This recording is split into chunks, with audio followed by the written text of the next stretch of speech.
because, as I always have said, the annoying thing is YouTube doesn't let you save all your preferences that you do on the sort of PC one onto that. So I've got this on because of the Orwellian state of Britain, which we can talk about on this stream, because this is the sort of politics thing I don't mind talking about. Typically, my hay fever seems to have just started up, probably because I disturbed some dust and I got this helmet down. So yeah, typically, just as I'm starting this stream, I want to blow my nose and sneeze everywhere. So yeah, that's that. So let me do the pop-out chat and put a white screen on. That way, I can read things. Cheers, Kelly. These are quite tight to your head, these. I specifically bought this one in a much larger size than I needed, this riot helmet.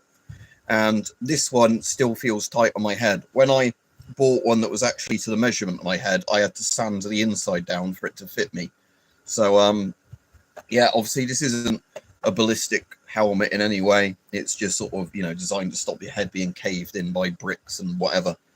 And then it's just got a polycarbonate visor on there that, if you're lucky, might stop a shotgun pellet, but it's mostly just to stop stuff being thrown in your face.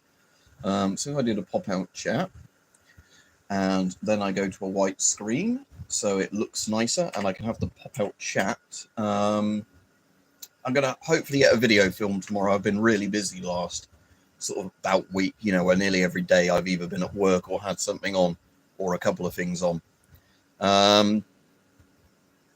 So, yeah, let's have a look at the petition that the government has said, basically, fuck you, we're not going to listen to the British people. So, repeal the Online Safety Act. Oh, I'm on the wrong page there. Repeal the Online Safety Act petitions. 431,000 signatures, so nearly 500,000. And the government response is basically, fuck you, we're not going to change it. We're working to Ofcom to ensure that we do a good job of it.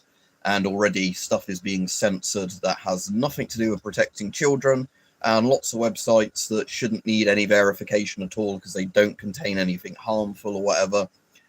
People can't get on anymore unless they use a VPN or whatever, or give away all their personal details, and you hope they don't later get hacked. So, yeah, there we go.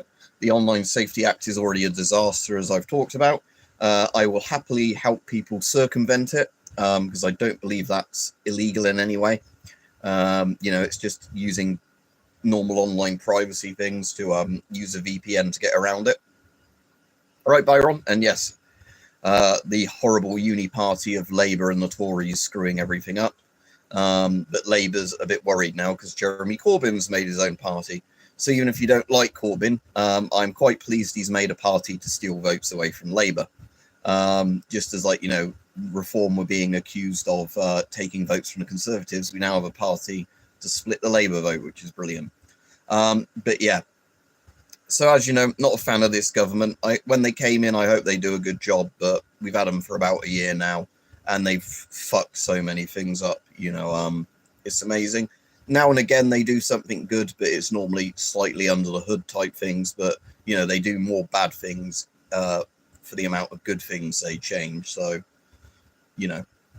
So, like I said, I've got my You've Had Too Much to Think helmet on. So, something I'm going to do a video on tomorrow, some of you might recognize, although it's missing some of the front section, but I can still demonstrate it. I need an audio connector to come before it will fully be set upable, but some of you might recognize what one of these is.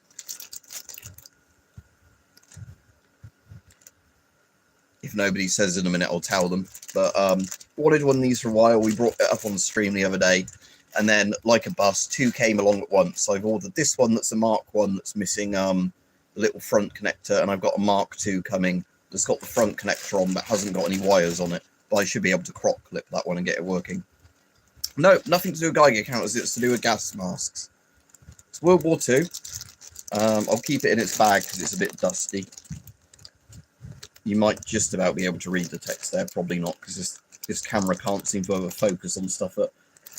Yeah, microphone by Ron's correct. It's for the old British sort of the civilian duty ones. and the Mark IV Special, like I did a video on the other week, and the Mark Vs, where they've got that little kind of nipple that sticks out the side. How it works is, this is the bit, like I said, this is missing its little front like plug, but it's the bit that pushes into the bit on your cheek, makes the mask airtight, but you've then got the microphone so you can hear people speaking with the thing on. These are also the type of microphones they had at the front of the pilot's oxygen masks. Very similar sort of thing that were plugged in the front there. So, you know, you could, all right, Peach.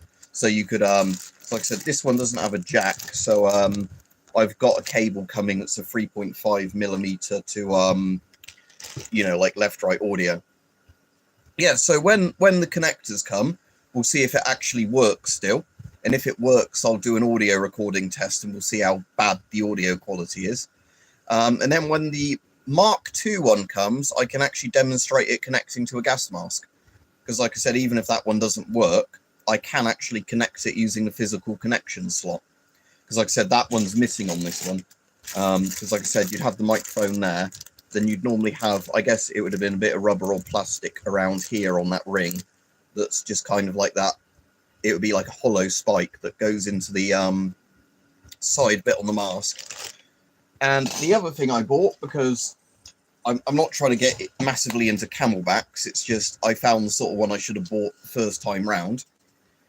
The actual chemical biological one that was unissued as well.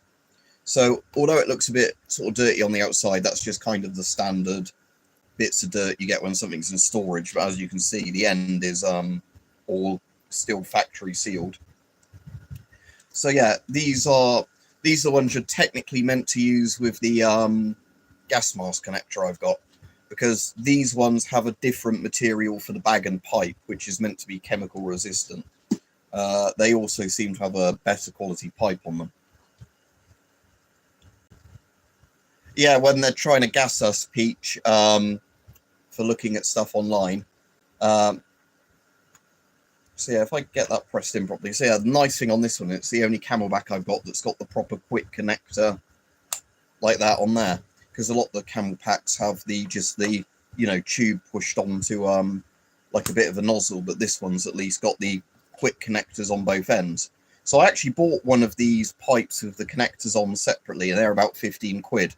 But if I'd have known, I could have bought for 30 quid one of these unissued with all the bits other than the gas mask adapter right on the end. So yeah, with this, you can't, funnily enough, even though it's a CBRN one, it's been supplied with the just the normal drinking thing. CDV 805, I don't think so. I'm assuming that's a radiation thing if it's a CDV, but most of the CDV things I've got are the 700. I've got two of the Geiger counters, but only one is in working condition. I've got a couple of 715s and like 720s and things like that, the ionization chambers. I've got some of the dosimeter pens. Weirdly, I've probably popped it somewhere now where I can't see it. I did have one on my desk. Oh, there it is. Yeah, a bit dusty, but yeah. That one's in Ronkham's. It's not charged up anyway, so I always kind of wonder if you could ever see these through the camera there. Oh yeah, you can just about see it. I need to put a light behind it, wouldn't I? For that doesn't look as bad as some of the things I've done before. So I think because it's a selfie camera, it's actually a better shape for. But again, it's hard to get the angle right.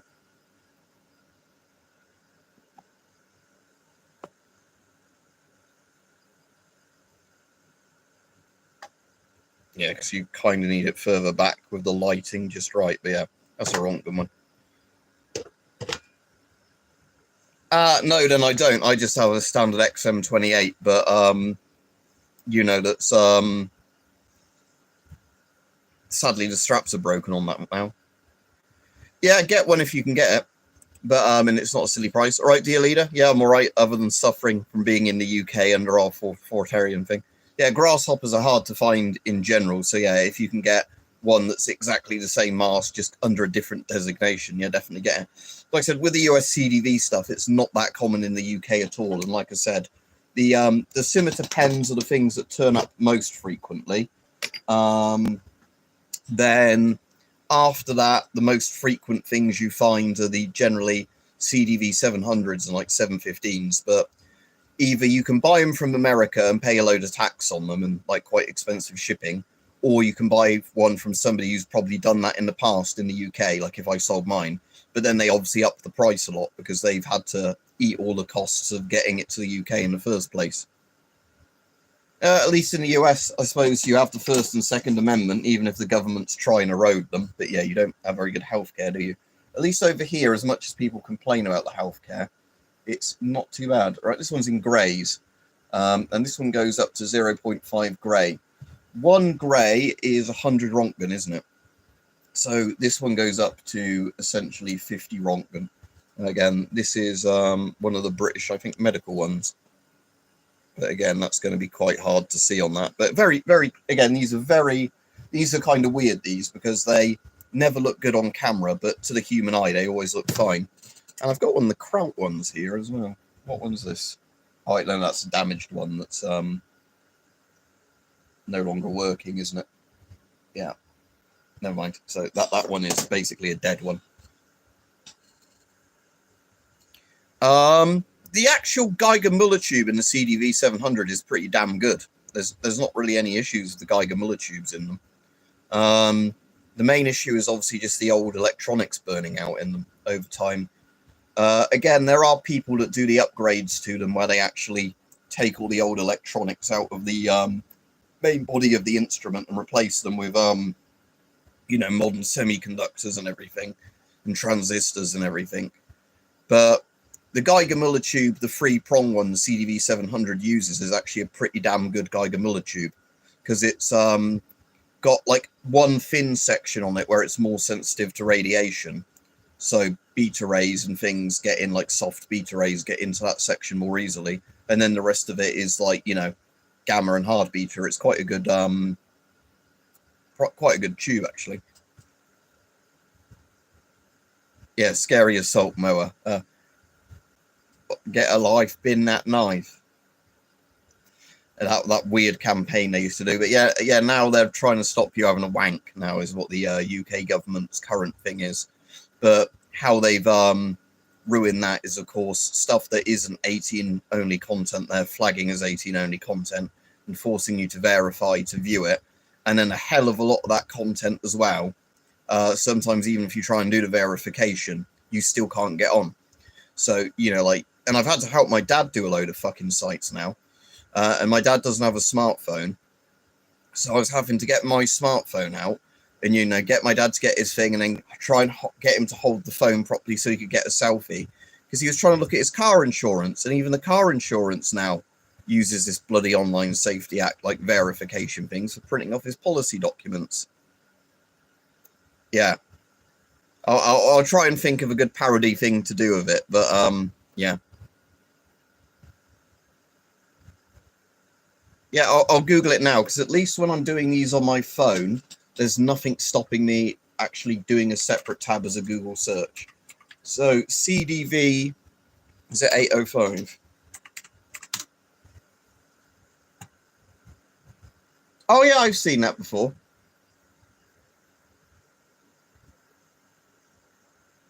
So yeah, it's apparently quite rare because it was saying on the Gas Mask wiki they never went into full style difference.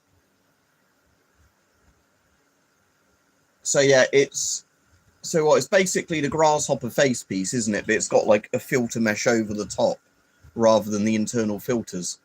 But yeah, I have seen pictures of that before now you said about it.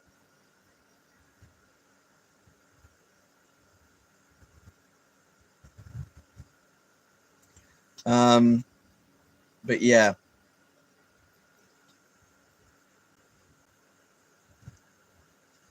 So yeah, if you can get one of those, get one, because apparently they're quite rare. Because according, at least if the Gas Mask wiki is correct, they never went into full-scale production because of, like, I guess, costs and issues making them. So they probably just went, yeah, this will do, sort of thing. But yeah, that's kind of interesting then. All right, Nick. No, I know what Jim Roder Wolf Brigade is. And there's also a live-action film. is it Panzer Cop or something like that? An old Japanese like 80s film that's very gory. That's got pretty much the same thing with a guy in like a full Stahlhelm and like armored suit with an MG42 wandering around hosing down criminals. But yeah, I know what they are, but I've never watched them. In World War One, maybe the Germans, in all honesty, because they had a mask which had a lightweight filter that I'm just going to take this chin strap off because it's itching my chin. Because the problem with these is, like, although they've got a couple of little holes in, you have the issue that your sweat just sort of builds up in the middle. So yeah, I'll go back to a white page and put the chat there so it's a bit bigger. I'd say the Germans, probably just because the filter was small enough to actually go on the mask itself. And although they had those weird eyepieces, they do look a bit, I'd say, better built, the German ones. But again, I know the small box respirator, like the English small box and the American corrected small box, are pretty good. But again, I don't have any World War One masks other than the PH Hood replica, which is like a lower tier replica, you know, like for people in the background in the film or for like school kids to look at, not, you know, like a 1-to-1 like replica one. But yeah, like I said, with World War One gas masks, at least when I've seen any in person, because sometimes, you know, they have display cabinets of them in museums and things, I'd say the German ones are probably my favourite.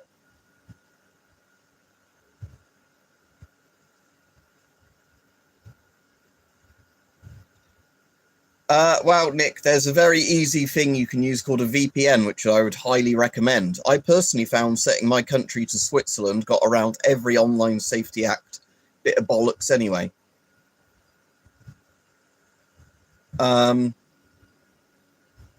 Last respirator I bought, let me have a look. It's going to be either one of my Chinese ones off of AliExpress, or it's going to be a UK one off of, not UK one, sorry, but one off of eBay. So if I go through my purchase history on eBay, I can tell you what the last one was I bought on UK eBay. That's actually quite a while ago. Oh, I've also bought the Swiss like NBC poncho, like rain poncho, NBC poncho. I've not done a video on yet. Again, there's a lot of stuff I've bought that I just sometimes don't get around to doing a video because of work when I first get them. And so the last gas mask I actually bought on eBay was a Port West Helsinki full face respirator. I've got a box one back there, but I don't think that's actually in the box, that one. We've got two of those, and they're, I think, a Chinese one, but I couldn't find the exact one on AliExpress, and they're not sold for a silly amount of money here. So that's just more like an industrial kind of mask, but it's one of those cheap panoramic masks I quite like. So that was on the 29th of May, so it's probably going to be an AliExpress one I bought more recently. One moment. And like I said, with AliExpress, the nice thing on there is I can give you affiliate links to anything I buy off of AliExpress. So I can make a bit of money back if anybody is interested in that same sort of stuff. So the last gas mask I bought off of AliExpress was, and again, it's one I had before but didn't know where it was, so I just bought another one. Was the Chinese Type 65, the cheek filter mask, which I think is in this room very close to me somewhere. But again, like always, because I get stuff down and put stuff away for these streams, it's not immediately obvious where it is. But yes, the last one like that I bought was that. But again, that's not really a new mask. That's just you know, an old one where some more turned up for decent prices. Yeah, I'm just looking down there in case the bag is visible right behind me, but it's not. So never mind. It will turn up when I find it again. Yes, some of the cheap Chinese gas masks. What's your price limit for being a cheap Chinese mask? And I'll tell you if it's good or not.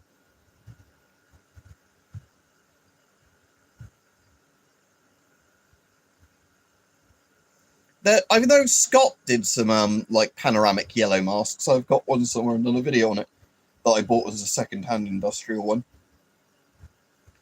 But yeah, tell me what you would say is your cut-off for being a cheap Chinese mask, and I'll tell you if they're any good or not, what I'd recommend for that price range. But the best cheap Chinese one I've ever bought, and I will give you a link to it now, like a non-military one. Let me just make an affiliate link to it now, as in one I'd actually recommend. It does, again, like another one, have a bit where if you screw and unscrew the filter too many times, a bit of the mask comes loose.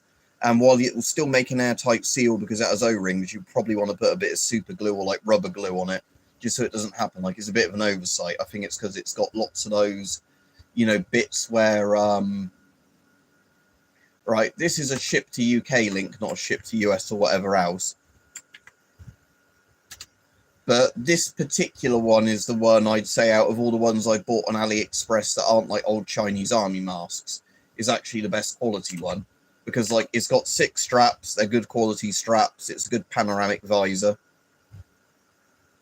My Avon C50 with the proper C50 filter on it, and then spare filters will be any kind of ABEC P3 ones. I've got spare or ex-military ones that are still in good nick. I think the Avon even works on this riot helmet, saying that. Right, so the Avon one, there it is. And it's got its proper filter on it. So this one. Again, if you can buy these brand new from Avon now, which is nice, but they are like 400 something pounds. I think I paid about £200 for mine, even though it was basically new in its bag from 2022, and I bought it a year or two ago. So it was basically about a year old, sealed in its packaging from China, funnily enough. Not as in it's a Chinese rip-off. This is definitely a real one. I think probably the Chinese have been buying them to try and clone them, and then after they were finished with all of their looking at the masks, probably sold them on. Either that or they fell off a container somewhere, I guess, and some enterprising person sold them. So, the C50, just because I find it comfortable, and I think maybe this riot helmet will still fit with this. It's going to be a bit of a tight squeeze, but yeah, the mask's still airtight, and I can mostly get the visor down. So yeah, there you go. But yeah, the C50 I like just because it works with lots of helmets, because it's got a very sort of good profile at the front and top for not getting in the way of helmets. And like I said, this connects, the drinking tube's quite good on this, and it connects to the, like I say, in the Camelback style drinking tube adapter, which actually makes it feasible to use. I am getting a bit annoyed that that's not quite sitting properly in its recess right now.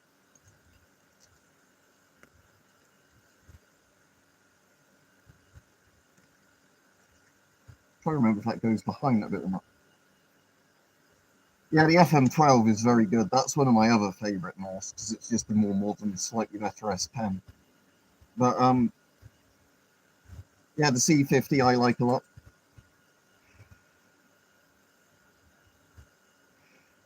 In terms of looks and functionality, well, my favourite one, it is functional and looks good, but it's definitely not the best, as in there's more modern, better masks, but probably a Soviet Shums, as in, you know, the creepy optical mask.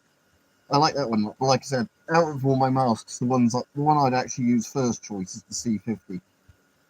Just because, like I said, it's very new, was unissued when I got it, so, you know, pristine factory condition. And, you know, it's a good modern mask. It's got a good voice diaphragm. It has the little comms connector there to attach a proper microphone to the front of it.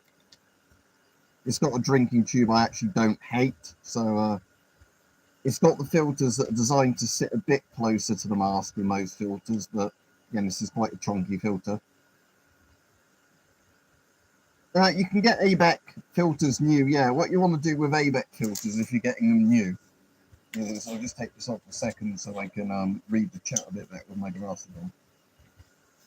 What you want to do if you're trying to get filters new is generally buy them from industrial shops, as in like things like Screwfix and all those. Again, I can't remember which like DIY shops sell the filters, you know, the 40mm ABEC filters. A C2A1 canister is a perfectly fine military canister. Again, if it's sealed from the 90s, I wouldn't really risk it compared to a modern filter for actual use against really poisonous gases. But for anything like tear gas or like less dangerous gases that you still want a proper gas mask to filter, it'd be fine. But again, the thing is, if you're using a mask for your actual survival, you probably want a quite a new sealed filter, not one from the 90s, because again, that filter is over 20 years old. That's the problem. So even though it's still sealed, there is a chance that certain gases won't filter through it. Yeah, the problem with the S6 for me is it makes me feel actually sick with motion sickness with the lenses doing that. I love the look of the S6, but like I said, I don't like with the S6 the fact that what you call it. Right, while I'm doing that, I'm just going to pay off my credit card, as in every time I buy shit online, I normally use my credit card just because it's better in case you get scammed than a debit card. But the problem is, although it pays itself off at the end of the month, I normally like doing the thing where I actually pay my credit card off manually, like every week or two, just because I don't want it to go over its limit. And then your chosen amount, right? If I put £999 in, it will tell me how much I can actually pay off. Right, do that. But then, yeah, that's completely sorted. So again, sometimes as well, I have to do the thing where I know a lot of people that don't like using the internet to buy things, so they give me cash to use my credit card to buy stuff. But then I have to go into a post office or whatever every couple of weeks to pay off my bank account, because like I said, annoyingly, right, that's that done. I'll go back to the chat. Like I said, annoyingly, most of the banks have closed now and all that sort of shit. So yeah.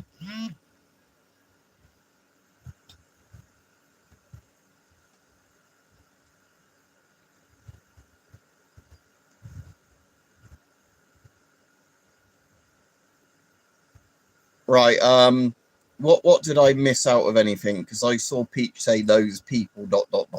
I don't know what that was in reference to. What, you're on about people that can't use technology or refuse to use technology? Yeah, what buyer on the Funhouse, what with the, like the weird lenses on it. I have the same exact problem, because I think they ripped off the S6's lenses with my Italian one, this one.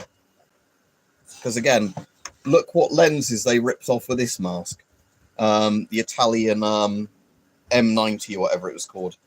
Again, it's annoying with this mask because it's quite a nice mask in every other way, but I absolutely hate with this the lenses. Like, it would put me off using it. So yeah, if I just put the straps back on this, actually, because this uses the quick release straps, I can just take them off to show this. Yeah, one of the straps has come off anyway. So you might be able to see with my face there as I do that look. See how my face distorts? Yeah, that's why I hate wearing these. Because yeah, as you're moving along, stuff just weirdly magnifies and distorts. So yeah, it was a way, obviously early on they found a good way of making a panoramic style lens. Not fully panoramic, you know what I mean, like more visibility. But yeah, like a fishbowl, Peach, like I said, and it is not fun wearing those. When you're actually, like, there might be some people it barely affects them, but most people I've spoken to have worn those sort of masks are like, yeah, no, F that kind of thing. So, yeah, right, let me just put the straps back on this mask. Now, with this mask, the funny thing is, because of how the straps mount on it, this Italian one, I'm pretty sure you can take the straps off most Chinese masks, actually, and they fit on absolutely fine. So, yeah. Like I said, you can see it a bit that way as well, how the, like, see that bit? That's the exact bit the distortion kicks in, look.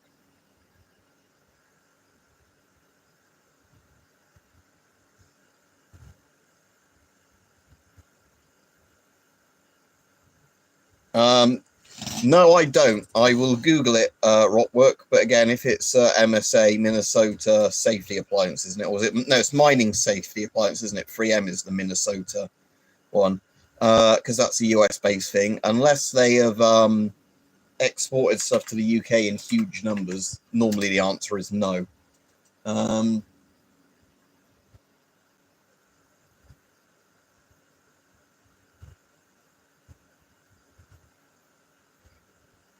Is that the My Bloody Valentine gas mask?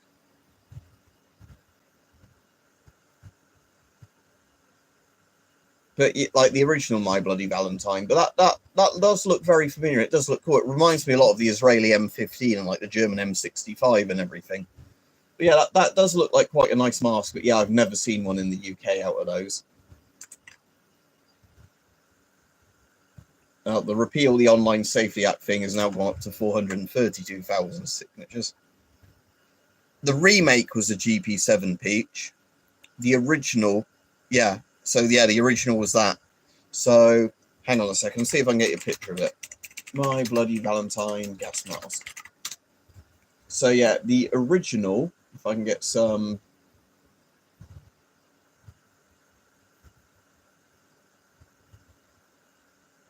I want ones from the actual film pictures though, not the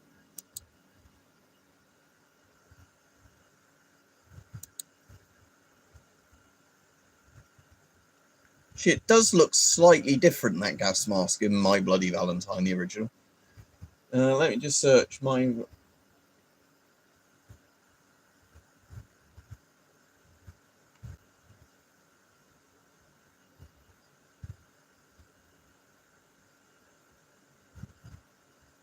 Apparently it's an MSA Chemox, the one in the original. So it's very similar looking, but not quite the same. Yeah, and that is technically, I think, a mining rebreather kind of setup rather than yeah, it's technically a rebreather, but or like one that's. Yeah, so technically, if this image, like, no, that's a tiny image. Yeah, but anyway, to answer the thing, it's a GP7 in the remake. The original has one that looks like this. Again, all the bloody images are so low res.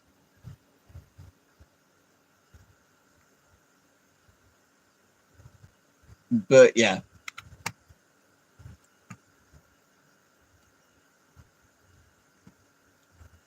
Yeah, again, every time I try and open a picture, they're like the 200 by 200 ones. There's no point linking them.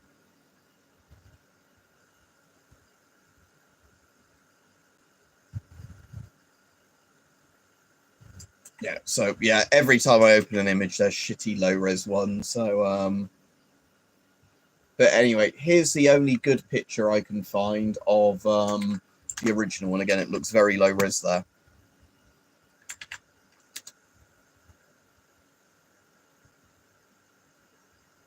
Yeah, the GP7 I love the look of, and the PMK one, but they are absolute shit in terms of they have a weird inner mask seal that always irritates my eyes because it's so stupidly big. Like again, if you cut, I don't really want to cut the inner seal on it, but it's one of those things that if you ended up cutting the inner seal, it'd be a lot more comfortable. Just because it's stupidly big, and that's very cool, rock work. But yeah, the GP7 was in the 3D remake. I know Tom Atkins is in the 3D remake. I didn't see it in 3D, but yeah, the original was much better. But the original's Canadian, isn't it? I think the original's Canadian, so they all talk funny, and that doesn't even sound Canadian when I do that. It sounds more like Charles Bronson. But yeah, I think the original's Canadian, isn't it? So you have to put up the how they all talk. But yeah, the original was that one. Like, so you can kind of see why they would use a GP7 as kind of an equivalent to that. But yeah, it's just one of those like mining rebreather style masks.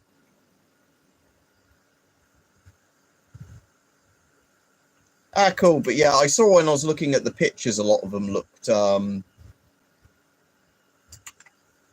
different on the pictures in terms of diaphragms and everything else. Anyway, oh yeah, the signature count is going up in real time.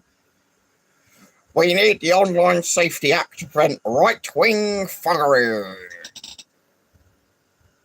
The problem is I can't even do the Canadian accent on cue because I can't fucking do a Canadian accent. That's the problem. I am sorry. Yeah, it's like I said, I can't do it because it's one of those things. I always think of the fucking South Park Canadian accent in my head. you know, shut the fucking face, Uncle Fucker, that sort of voice. But, and I always think of in Canadian, but I can't actually do Canadian. Whenever I try and do Canadian, it always just turns into another accent. Because again, it's everyone I've met in real life that's Canadian has just sounded American with, you know, slightly different inflections on certain words rather than being so stereotypically Canadian. But I know it will obviously completely depend on where you come from in Canada. Because I imagine if you're more French Canadian, you're going to just sound more French, aren't you? So I think I was listening to a thing where there was a French Canadian person speaking, and they kind of sounded like a French person pretending to be American. A boot, yes, a boot. What are you on a boot? But yes, that is one of the funny things of it. So anyway, where I had this mask, I was, so with these Chinese ones, I just want to see if this actually is the same size thing as the Italian one. Again, these cheap Chinese masks are pretty good as well. The ones that can take either a 40mm filter or the 3M filters. Again, like I said, can't really complain about these. They're very cheap and simple, but I quite like them. They're panoramic without fish bowling, but like I said, it's not the really, really nice Chinese one I linked. Those are genuinely, like, quite good masks, those type. What's that one there? Oh, that's the MO14, isn't it? Right, anyway. Oh, yeah, there's the Chinese one I was on about that I actually like. This one. So, yeah, this is the Chinese one that I genuinely like. Like, out of all the Chinese industrial ones, this is kind of like head and shoulders above the others. It still has that problem, like I was saying, where you can accidentally twist off the, what do you call it, like the screw thing there. But if you have the cover on and everything, that kind of stops it coming loose. But yeah, like I said, this at least is a 6-point head harness, and it's quite good quality rubber on this one. So yeah, rather than moving the thing around on that other mask, hang on a second. I'll show you this one with the filter on. And I should have had a Chinese filter somewhere handy, and I've done the typical thing where it was handy and now I can't see it again. I thought I had it on my desk the other day, a Chinese filter, like where I randomly just picked one up and I was like, oh, I must have had that out during a stream. But now typically I can't see it anywhere. Right, never mind then.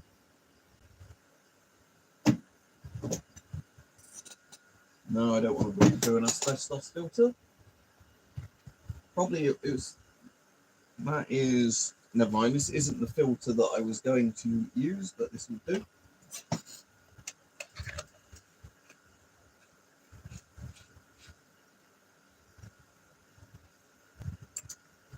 Sorry. Let me read the chat again, because what have I missed?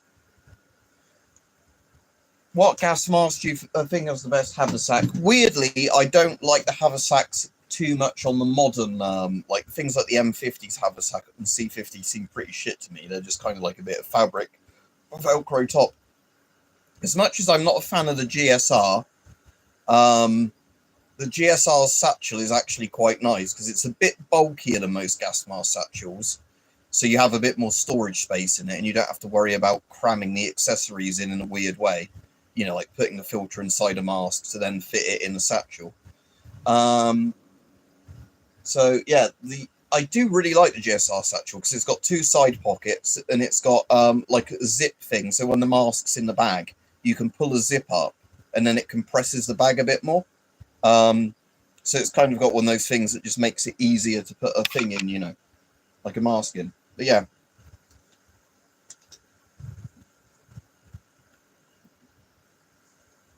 Could have undone these stuff first.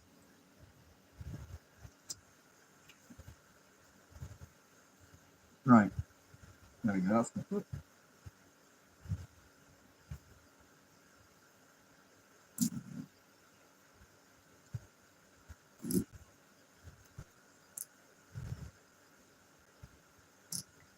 So yeah, like I say, this Chinese mask is actually pretty damn good. You can see it's hamstering my cheeks a bit with the oral nasal cup. But that's at least so solid, it's not going to let you accidentally do that. Again, oral nasal cup a bit too big for me personally, because you can probably see that's a bit too close to my eye there for personal comfort.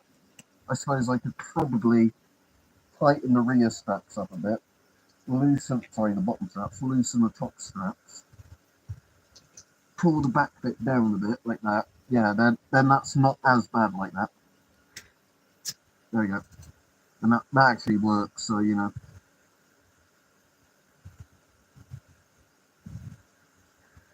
But light anti-gas respirator.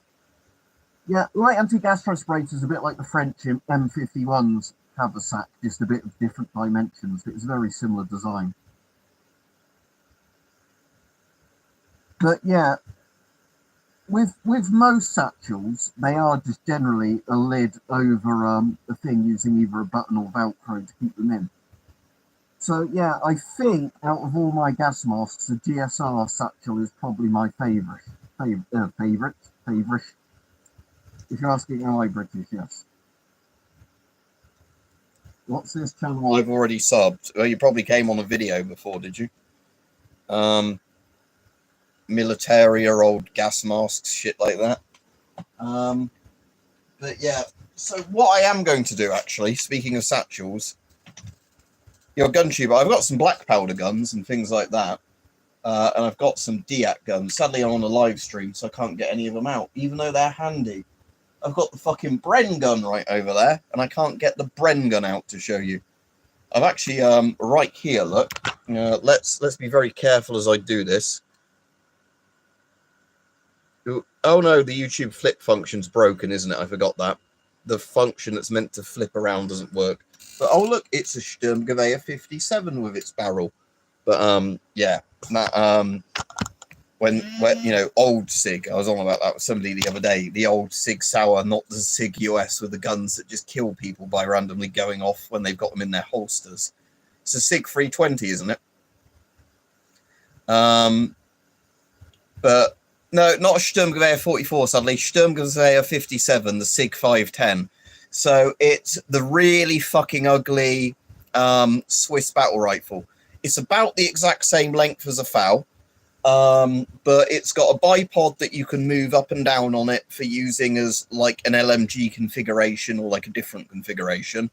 It's got a winter trigger on it. It was designed to launch grenades without any like messing about. You know, you can just slot rifle grenades right on the end of it. I don't have a Sturmgewehr 44.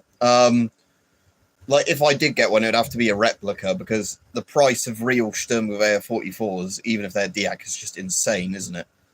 Weirdly, the cheapest I've ever seen Sturmgewehr 44s, in a sense, when I say cheap, is when there was, I think, the Syrian civil war. Shitloads of Arabs just found them in cargo containers. I think they were the ones that had been retooled to 7.62 by 39.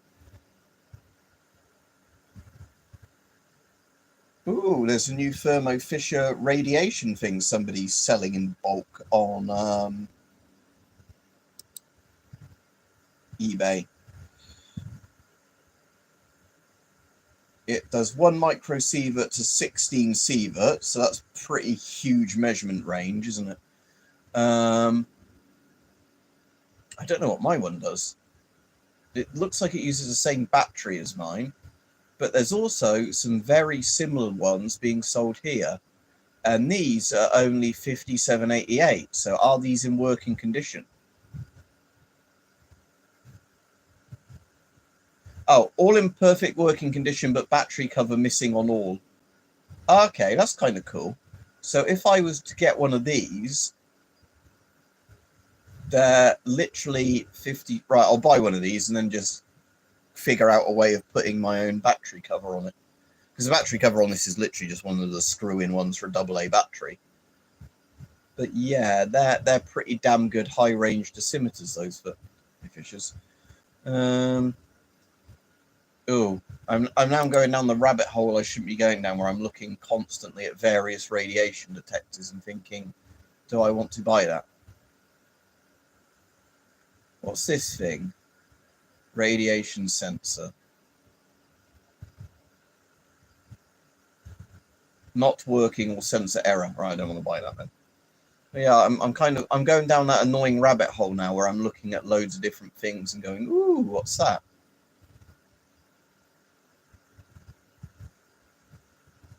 Right, but yeah, what I was going to look at on eBay was yeah, what I was going to look at, like I said, it was gas mask haversacks. because I want to get one to go with my rigging. Like I was saying, for the so do I go for another GSR haversack, because that would have plenty of spare room in it? I'll probably just get a GSR haversack in all honesty. And a GSR haversack does have the shoulder strap, because like I said, the problem with my rigging is I don't really have enough molly space on it for a gas mask haversack on top of everything else.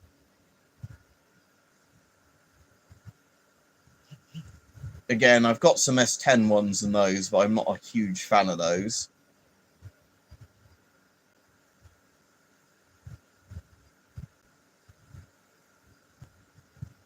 There's currently an S10 for sale for £125 with all the accessories, which isn't stupid money on UK eBay nowadays. I mean, you can get some FM12s on there for 90 quid unissued, which is pretty good actually. But I could get an S6 on Buy It Now for £60, and then the S6 satchel's all right.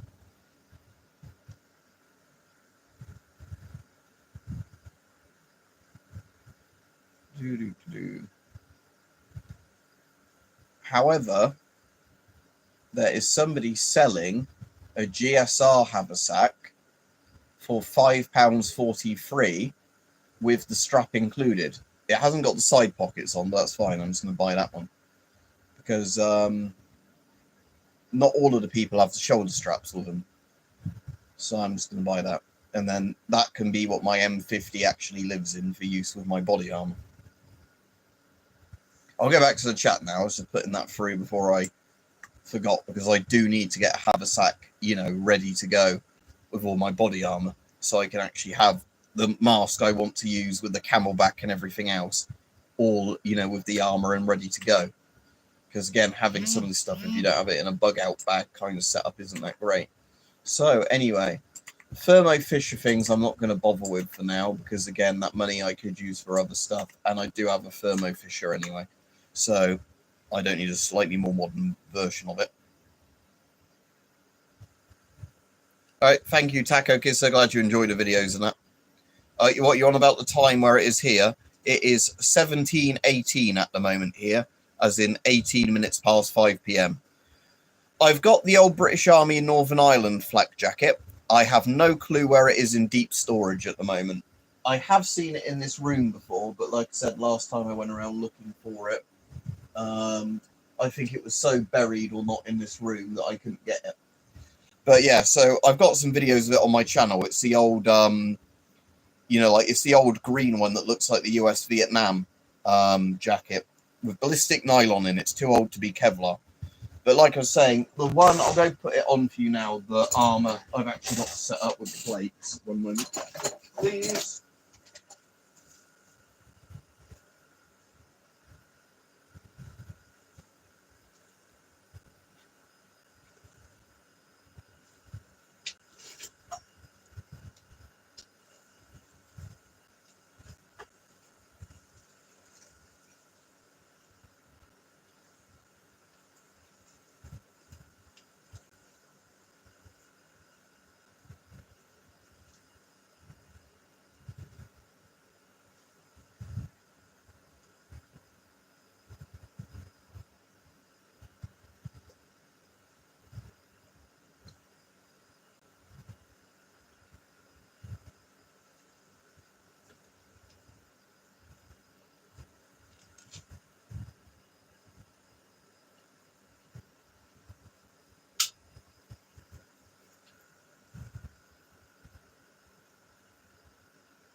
Right, there we go.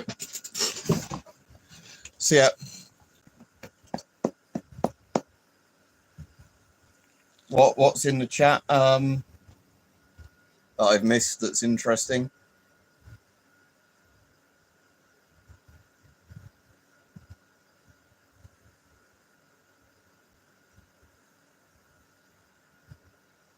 I assume Ian Saxon is joking about swallowing a harmonica. So yeah, got the plates in the front and back, level 4 plates, so it's pretty, and it's got obviously the soft wraparound armor. This swings out a bit. I might have to do this not like that with the bayonet in, but it's got a multi-tool hammer on it and a bayonet in there. So they've got the camelback on there, but I'm going to have to replace that with a CBRN camelback. So camelback goes in a back holster, and as you can see, if I turn this on,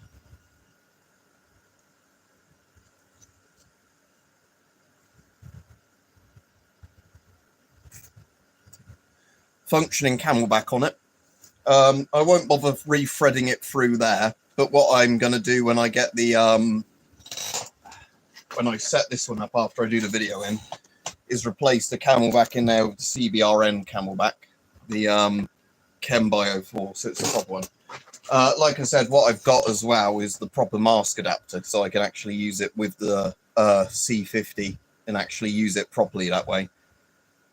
The camelback, I've got a rear pocket for the camelback. It's just a Molly camelback pouch. It's not made by Camelback. It's like one that's designed to fit a 3-litre hydration bladder in. Yep. Best gas mask. How much do you want to pay? Like something like an Avon FM53 is kind of a top end thing, but again, even for me, I don't need all the features of that because a lot of the comms equipment plugging in as a civilian, you're never going to need.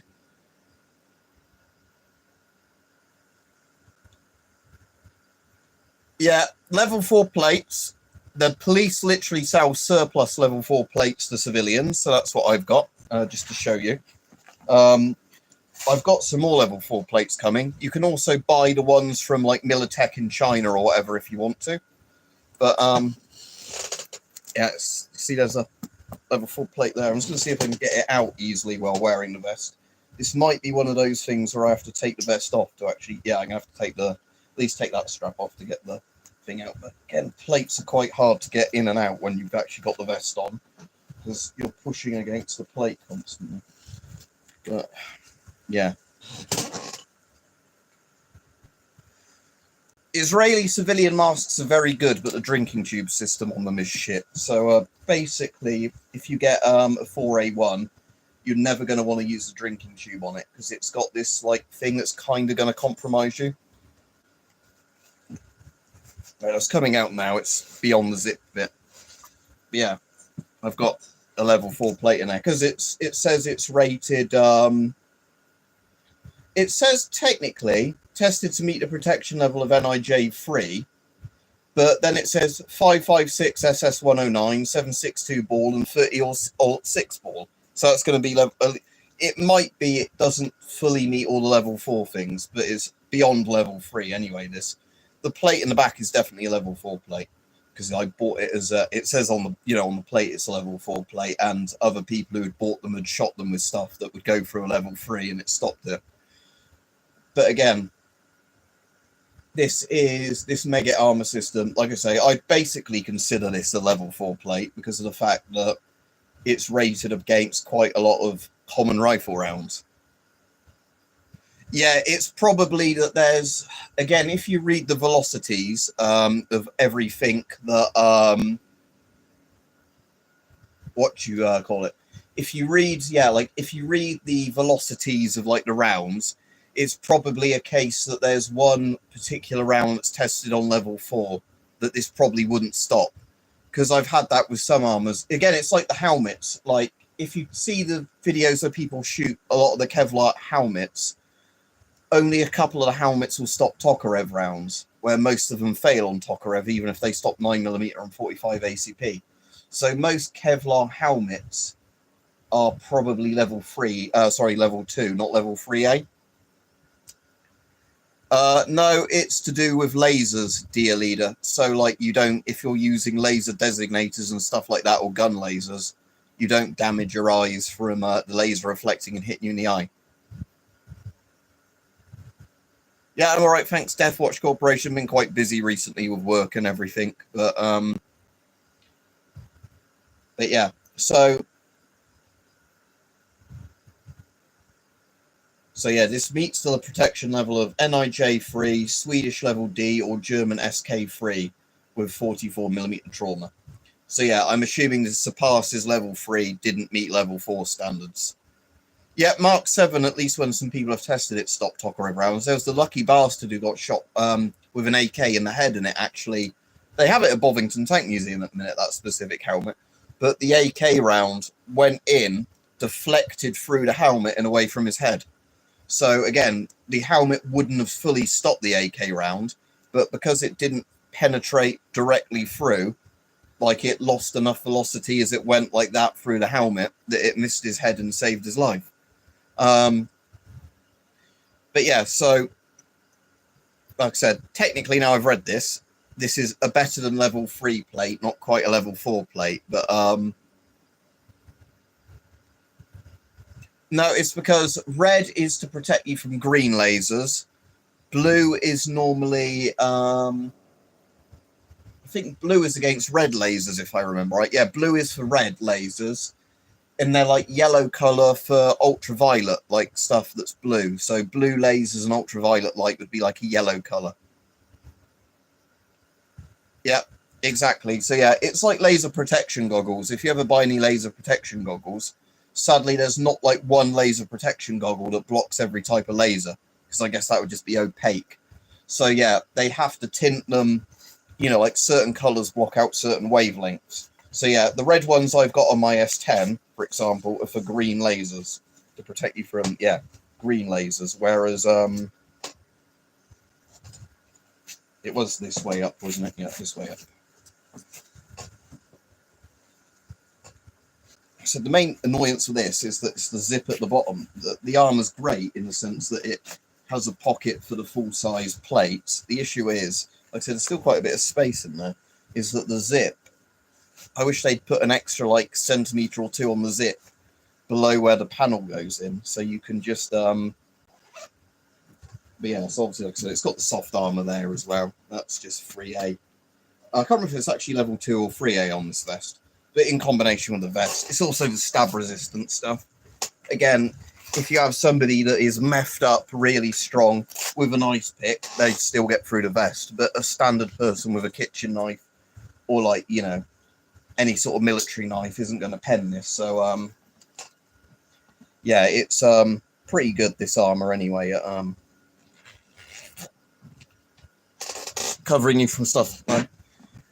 It's more protecting Mark 7 yet. The Virtus is a licensed copy of whatever the US one is. I can't remember if it's the ACH or the ECH, but it's ultra high molecular weight polyethylene, not what do you call it? It's not Kevlar, it's ultra high molecular weight polyethylene. So it means it's lighter than Kevlar, and it's also more protective, but you get more back face deformation. That's the problem of ultra high molecular weight polyethylene. The rear plate I've got in this vest is ultra high molecular weight polyethylene. And I've also got a really thin steel plate that, because it fit in there as well, I put the steel plate in with it just as a bit of extra protection. But yeah, it's more protective, but the issue is, and cheers, Jack, but the issue is with that is there's a lot of hits to ultra high molecular weight polyethylene where the bullet will be stopped by the armor, but you could, for example, have your skull crushed in and you'll, like, you know, die from brain trauma due to how much it back face deforms. So I think eventually a lot of armors are going to probably be a weird composite of ultra high molecular weight polyethylene, maybe some ceramic or, you know, steel to stop the, you know, so if it deforms backwards, it's limited on how much it can deform backwards. Because again, yeah, when I've seen a lot of like the level 4 ultra high plates like I've got in mine in the back get shot, you still run into the issue, like I was saying, where it deforms so much backwards that it would have put a fist size, you know, like hole in your you know, it would be like somebody punching you with, like, you know, so again, if that was where your heart was, your organs are fucked basically, because all your ribs are going to shatter. And what new steel helmet? The answer to that is probably no. But what is it, like a high grade steel helmet that some nations issuing? Again, steel is, as much as steel is kind of obsolete, steel is good in a way, because until steel shatters, it is very strong.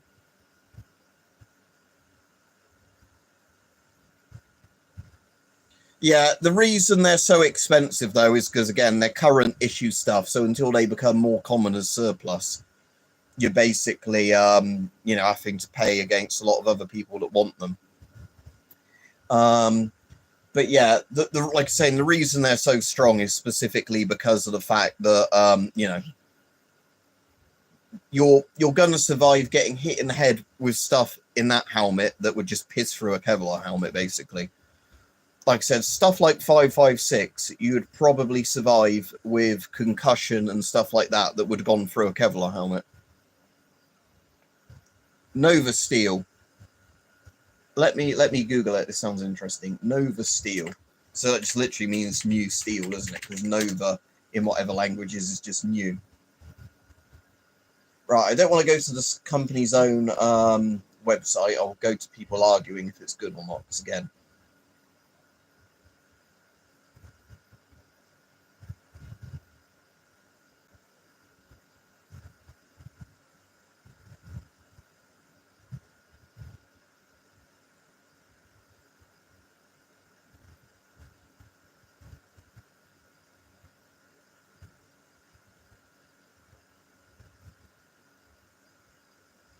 yeah, people are arguing if that's in a helmet, if it's better than ultra high molecular weight polyethylene. And from what I can see, I'll just go back to the chat, is that stuff is better in some ways than ultra high molecular weight polyethylene because people are on about back face deformation.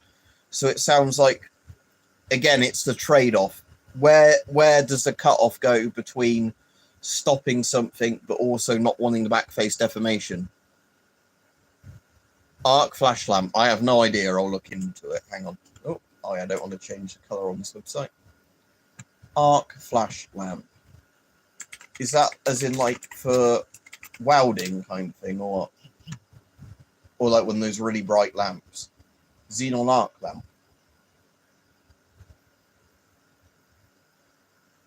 If they're things like 15 kilovolts, you'd probably need a big step-up transformer for it. But because there's some arc lamps I can see with, so here's an eBay thing for ex-MOD NATO airfield runway floodlight. I would assume, because it's 2-pin, you'd use a big step-up transformer for it. So my guess would be similar to how you power a neon bulb. You'd need... let me get you what I'm on about. And again, I don't know. It'd have to be the right tolerances for the lamp. But let's say...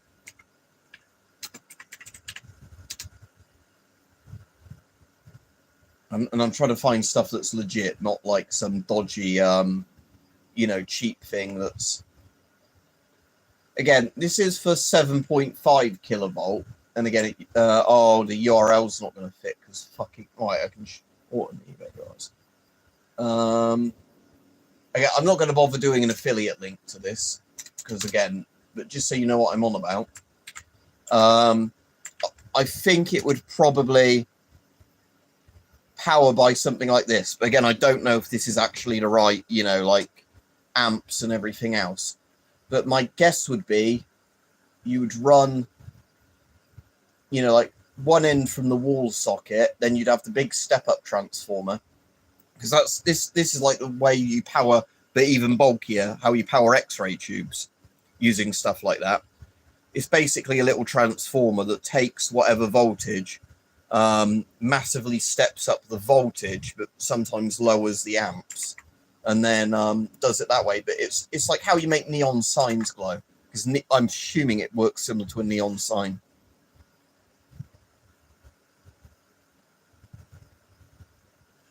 Yeah, that is one of the cool things of steel, is unless you leave it in a really wet, shitty environment where it rusts horribly, steel is very good at just sitting around and not having issues. Again, with Kevlar, I think, again, this is the funny thing, that every time I've seen videos of people shooting really old Kevlar helmets, it seems all like old Kevlar vests. It seems as long as they've been stored decently, and because like nearly all of the Kevlar stuff I've seen is always sealed in plastic anyway. So, the Kevlar isn't exposed to the air. it basically doesn't really degrade. But again, because of you know, all the safety laws, I guess. Again, it's like with these, why these were unissued, but I was able to get one for like 30 quid because I guess these are about 5 years old, and the police have some law in the UK that, you know, after 5 years they're not safe to use anymore because of the threat that chemicals might leak through them or whatever. Because a lot of gas masks only have a 5 or 10 year shelf life, but as we know, lots of old Cold War shit still works perfectly fine, especially if it's got a new filter on it. Because as long as the rubber hasn't completely failed somewhere, it's still an airtight mask. Yeah, I don't know, Ian, is the answer to that. But again, if you had an arc welder, you'd have the same problem. But you can also get burns like that from ultraviolet C bulbs, if you know what they are, germicidal lamps. There's a couple of funny videos, and when I say funny, it's not funny, but it is funny. As in, where,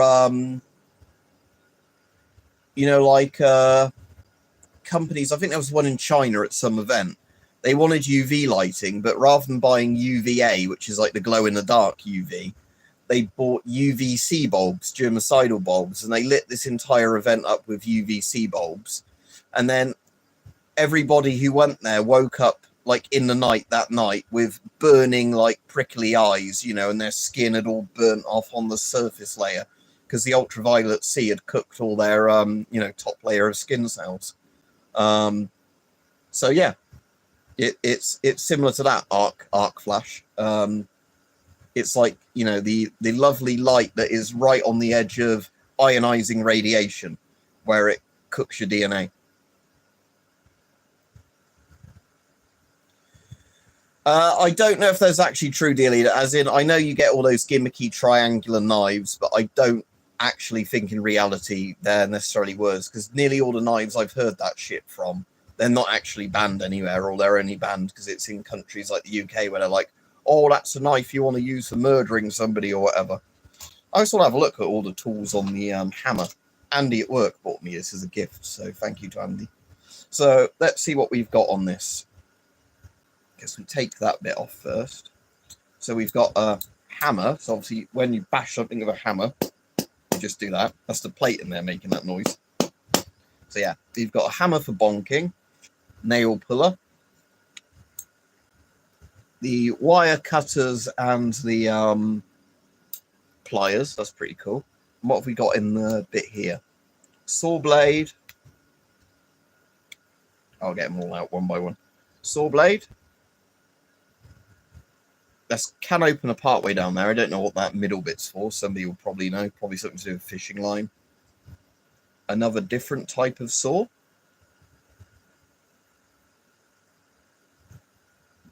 And a Phillips screwdriver, I believe. Surprised there's not a flat blade on. Oh wait, there is. Sorry, it was the last thing hidden. And oh, that's actually quite decently sharp. So yeah, multi-tool hammer. I do like the fact it's got proper wire cutters in this, actually, because wire cutters are always useful. So I like bayonets with wire cutters on. So yeah, I mean, I'm not going to actually store this bayonet with this armor, so I might, rather than having that in the little lanyardy bit on the front, I'll probably just keep this hammer in the pouch if it fits in the pouch. Hang on, there's a couple of little pockets in here, so I need to. Oh, can I undo that, or is that always sealed? Ah, there we go. Ah, right, so yeah, if I open this fully like that, I could just stick it down there. See if I can. Oh, that hammer might just about annoyingly be a bit too big to fit in here. Yeah, it is. I'll have to go on the front.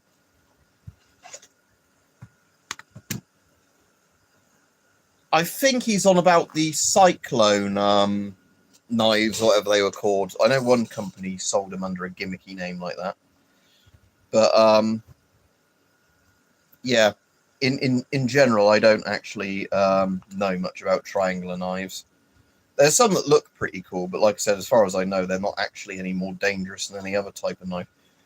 Except something like an FS knife or any of the fighting daggers are probably way more dangerous, or a good bayonet. Because a bayonet is definitely going to cause horrible injuries to you if a bayonet goes through you, because obviously they're designed to go through your rib cage. So, you know, yeah, the hammer's better like that because I can keep the top of the hammer on the top there, and then I just want to do the tight knee bit up.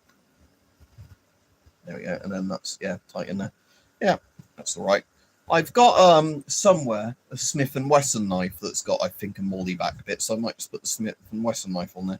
Because again, while this has got a knife holster on here, I might thread that in and out through the molly stuff, actually, because the problem is with how I've got that threaded on here, again, it would be easier if I do this with the armour off rather than on, is by going all the way down, it actually... actually, because it's got some weight to it.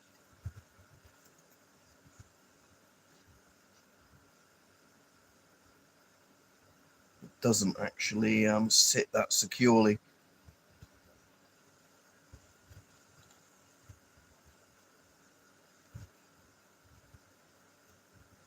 Actually, this is designed, isn't it? So I can hook that through that on the back. Yeah, when I take the armour off in a bit, I'll... Right, so... I've got some, but not handy. AK bayonets. Again, AK bayonets I like, but I don't like the fact they're upside down. If you ever held one, you know what I mean. Because if you're holding it in your hand or you have it mounted to an AK, the bayonet's actually upside down. And they're designed like that on purpose. I just do not get why they did it, you know, because it just throws me off having an upside down knife. So yeah, let's instead try making sure that as this goes down, it also threads through that back bit. Yeah, that's not a bad price for them. The best AK bayonet I've got is my Romanian one, as in it's quite well built and everything. Yeah, I'm just trying to work out with this where each bit would be. Again, I'll probably have to do this with the vest off because it's really difficult when you've ever got one of these on trying to do stuff in real time with molly stuff, actually threading it in because I've threaded it through the wrong patch. Yeah, I'll do that one the vest off. Yeah, so I've got a Romanian one that's pretty good. The first one I got is an East German one, and the bakelite on that completely eventually started shattering. And if you picked it up, the bakelite splinters would just slice into your hand like little fiberglass needles. So I ripped the bakelite off and threw it away off of that because it was really dangerous. And I've got an Egyptian AK bayonet, but the Egyptian one is absolute bollocks quality. Oh, actually, speaking of it, I do have one here.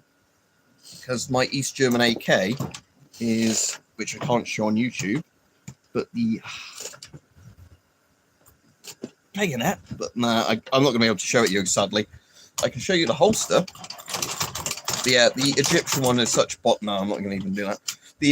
It's because with the Egyptian one, the quality is so fucking bollocks on it, like quality control, that when it clasps on, it's like really kind of hard to get, you know, the clasp undone because it just sticks. The tolerances are awful. So the scabbard on this one, for example, is too tight.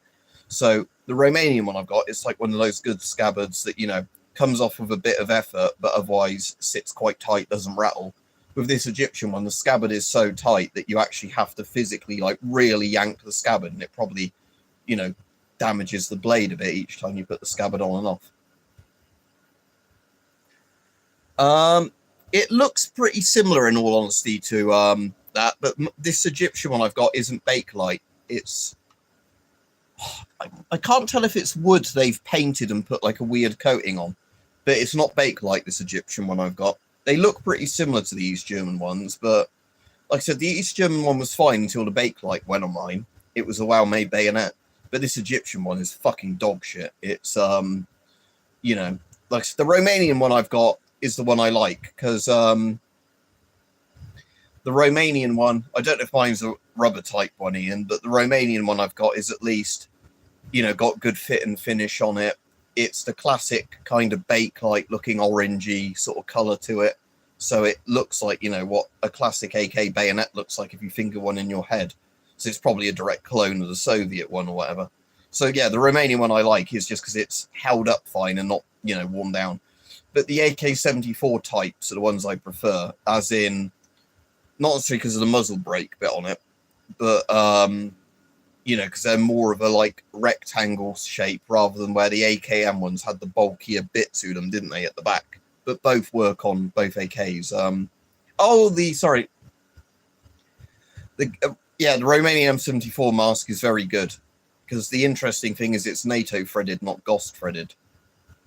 Yeah, I've got a VZ58 bayonet, but sadly mine one was a cheap one I bought damaged, hence why it was cheap. So I reprofiled the edge of it. Yeah, I don't know if that's handy to show, that bayonet, because it's one I did have in one of my drawers. Yeah, speak of the devil.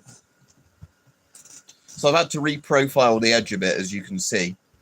So that's actually sharp now, even though I know bayonets classically aren't sharp. It also had a snap tip, so as you can see, I've kind of done a new tip on it. So that's not the original factory tip, because that had snapped off. So it's a couple of inches shorter than it should have been, but I then, you know, ground a new tip onto it. So yeah, bit sloppily done, but would still, if you had, and I don't, have a VZ58, it would still fit on and function as a bayonet. But I've kind of turned it, because it was slightly damaged, you know, I've turned it into a more of an actual kind of field knife, because like I said, you can actually cut stuff with this, because I've ground an edge onto it. But that sounds nice, but yeah, so that just lives in that drawer. Now sadly, because I've not got a number 4 Enfield, I can't mount this, but there's the cheap old pig sticker bayonet for the Lee Enfield. I've obviously got the huge old 1917 bayonet, or whatever it's called, the old sword bayonet for my Lee Enfield that mounts on. But yeah, I can't mount this one because this has a different mounting system for the number 4 rifles. But yeah, like I said, this is quite a nice, just literally a spike. It's not an actual blade. This is literally kind of like a screwdriver, this bayonet. Yeah, pig sticking.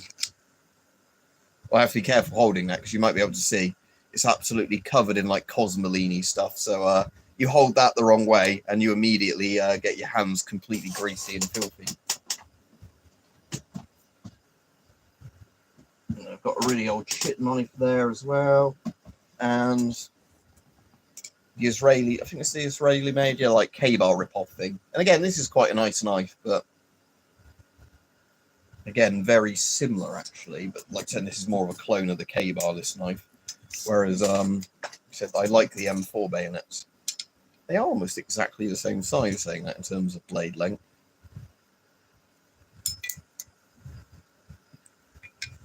But yeah, I always like that kind of like either wood or leather stacked grip kind of thing. Yeah, so this one's quite a nice design, but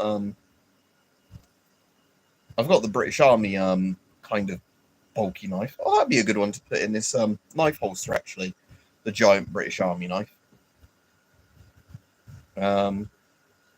If you know what I'm on about the what you call them, like the huge chonky knife. It's got like a big wooden handle. MOD survival knife, that's the one. But I don't think that's in this particular drawer. I must have stored that one somewhere else. So it is not. Yeah, I've got a K-bar rip-off there that's shockingly bad. Yeah, I've got a couple of cheapo knives in there. But the MOD knife, yeah, it isn't in this drawer. That's stored somewhere else, so... Ooh, I think... Yeah, one of my nice old flip knives is in here. I'll have to clean it up and make use of that. Again, this is, as far as I'm aware, this one is still UK legal. I don't think it's one of the ones that eventually got banned where they got shitty with a load of knives. It was one of those, I think this is one I bought off Mike, Weapon Collector, years ago. Hi, Ian. My name's not Ian. But yeah, I'll get that, put that one somewhere else. That's actually a good knife, and sharpen that up. But yeah, my MOD survival knife is stored elsewhere, evidently. But like I said, the knife I'd probably put on here is the more modern Smith & Wesson knife, even though it's not my favourite knife. Oh, sorry. Yeah, sorry, I didn't realise you were speaking to Ian there. I thought you were calling me Ian. Well, I've never used a pig sticker bayonet even on... I've put it on a pole before, like a broom handle. And again, it would perfectly function for stabbing anyone. I've still got an Osprey Mark IV vest, but again, which particular Osprey Mark IV are you on about? The one where I put the pouches in weird places that didn't have any armour in? Or the one I did recently where I've put some Kevlar armour in that's not the correct armour for it? But yeah, I've still got it. But like I said, this is the vest I'd actually use because you can just slide plates into it easily. Well, the pouches, it was just because it came with a shitload of pouches, so I put them on. Like, you know, like I said, it's not an issue. Because again, the thing is with a bit of stuff like that is if you're not using it as body armor where you need the mags in certain places, it doesn't matter where you put the pouches. You know, because again, you get people bitching like, oh, that's not how the British Army would wear it. But it's like, I'm not in the British Army. But yeah, I was saying, mine, I've just got PBF monster, the inside-out PBF that look like the amnesia thing. Yeah, I will be off in a minute, though, as we said, because I've been on an hour and 20 minutes. And I did say to other people I'd be online this evening, and now I'm late.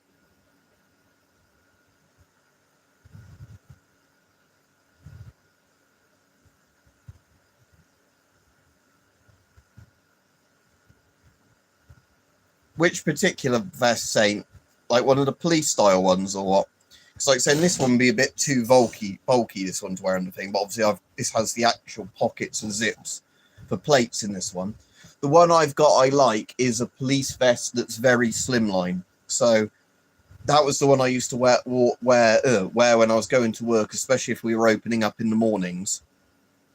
Right, yeah, this is a Canine one. But yeah, like I said, I've got somewhere another brand of police vest with pretty much the same stuff in, but obviously no space for plates. Because that one's barely got any like attachment slots on it, it's really good if you're wearing a coat to just wear under a coat. And unless somebody knows what you look like normally, they wouldn't, you know, not think you're just fat or muscled if you're wearing that one. That's what I used to wear when we were opening up with my old job. Because if you were opening up at like 4 a.m. or whatever it was, you'd quite often have like, you know, like meth heads or whatever, or, you know, probably more heroin addicts, I'd imagine, you know, like kind of lurking about, waiting to see if they could get an easy chance to jump people and then, you know, raid whatever you had in the shop to, so again, that's why I wore that one, not because, you know, it would help you in a fist fight or anything, but at least meant if somebody tried to quickly stab you with a knife, it is a stab-proof vest. So I wasn't wearing it for the ballistic protection at all. That one I was just wearing because, you know, there were a lot of weird fuckers that would be walking around with bottles or whatever. But yeah, that particular one I like because it was so slimline. You could wear it under basically a jumper. Not like a slim fitting jumper, but if you had like, you know, like a wool neck, like a woolly pulley style jumper or any like the lumberjacky kind of jumpers. Those type, like flannel shirt type ones, they'd go fine under that. See you, dear leader. But yeah, I don't know, Rajiv. A lot of like I said, a lot of like bouncer type people just have these kind of ones just without the plates in, so they've got the very basic stab protection and ballistic protection.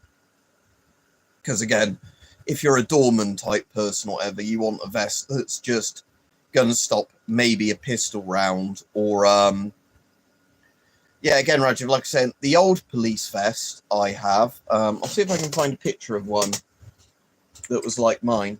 I'll go on eBay and just type in police vest and see if I can find a type that I like. So I've still got it. I know exactly where it is. It's right by my bed. But like I said, it's a lot less tactical than a lot of the more modern ones. Because I don't think it even had any pockets in it like a lot of the modern ones do. You know, didn't have any pockets, didn't have any pouches, only had like one and like two little clip-on bits up there. Right, yeah. So basically, if I link to this on eBay, the old one I had, I don't know if this one includes the armor with it. This one's a Kunine one. Does it say? Before I link it. But anyway. Oh, this is empty stab vest. But yeah. just so you can see, the outside of mine didn't have like the checkered bit on, but it was very similar to that. It was just one of those like full black zip up ones. Mine didn't even have pockets, where that one has pockets.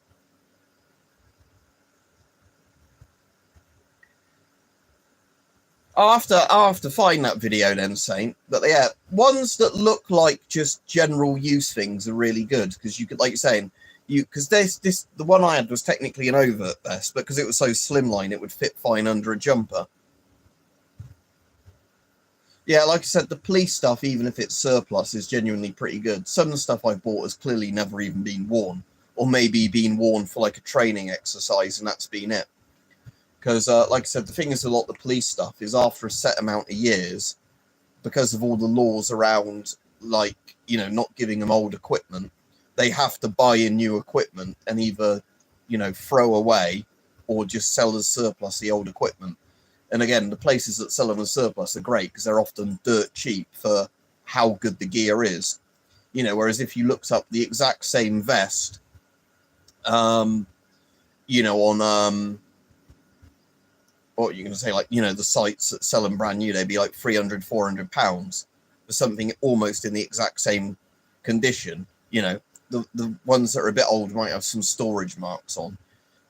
Because, like I said, the same thing with this exact, like I was saying, Camelback I bought.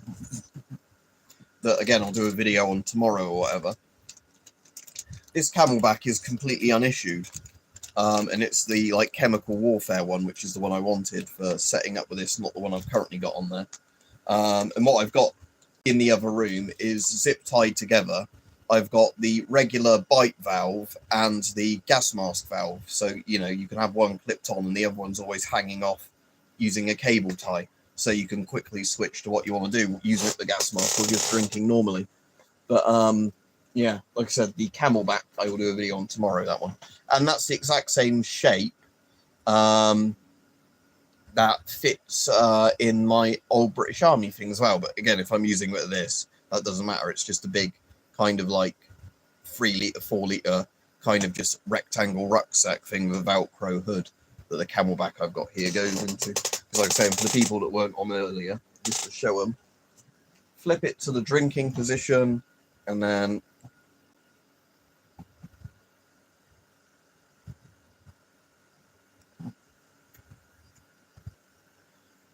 So yeah, I've got the Camelback in there, but like I said, the one I'll end up using if I'm gearing it out with proper body armor is the mil-spec one, and then I'll re-thread it through there. So like I said, it will be always kind of hanging near my face anyway, you know, so it kind of is always in that position, so you can quickly just mount it or dismount it.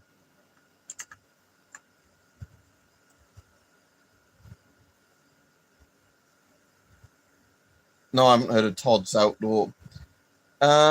Again, it's one of those companies that at some point I might have bought from if they have an eBay shop, but I haven't been up there in person.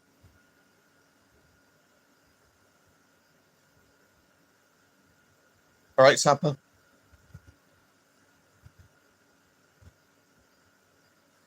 Oh, it was you, wasn't it, that was on about the Avon stuff. If you did add me on Instagram, you'll just have to send me a message or whatever, because I changed my profile now to be public. Because when I looked about accepting a request or whatever it was, I noticed that there was like 200 pending people. So I was like, fuck it, I'll just make it a public profile. All right, cool. Yeah. But again, do you know what your name is on there? Is it the same as your YouTube name? Because like I say, the only issue is obviously on, like I said, I had so many people that had added me on there and I'd never looked at the account in years. I have one. Yeah, it's the ID for it is... Hang on a second, I'll link you. But like I said, I don't really use it. I only made it because there are people impersonating me, so I made one to have, you know, my real one, if that makes sense. Right, and I need to make sure on Instagram I am linking to me and not a lot of the women I follow on Instagram that often don't have many clothes on. I don't know, do you think Instagram's going to have the Online Safety Act on it as well? My profile, there we go. Like I said, I barely use it, but most of the time, the only thing I'll... All right, cheers. The only thing... I'll look at that tomorrow or whatever. The only thing, like I said, I normally use Instagram for is a bit like Twitter, is like, what fit models aren't wearing many clothes? Yeah, I'll add them. That's what's in the front of this, Sapper. Yeah.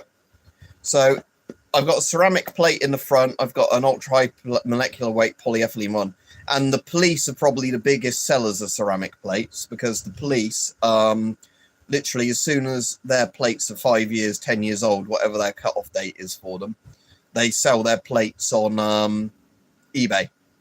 So, yeah. So, yeah, like I was saying, with a hammer, before I had that out the thing.